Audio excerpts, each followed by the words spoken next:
Čaute lidi, já vás vítám u mého druhého dílu ne dílu, videa a bude to několik náhodných faktů o mně.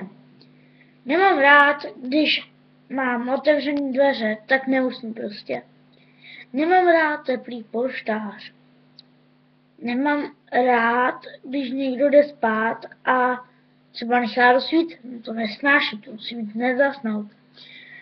Potom je fakt ještě, že když jdu do školy, tak prostě nesnáším prostě ty lidi, kteří chodí, prostě kouří okolo u školy třeba, to prostě nehoráz. Další fakt, nevím kolik jich bude, pár faktů. No, další fakt je, že mám docela dobrý kamarády, ale nikdy je naštvu a pak se mnou nebaví. Ale zase se mnou pak budou bavit. A to by bylo pro tohle video vše. Já se s váma loučím a čau.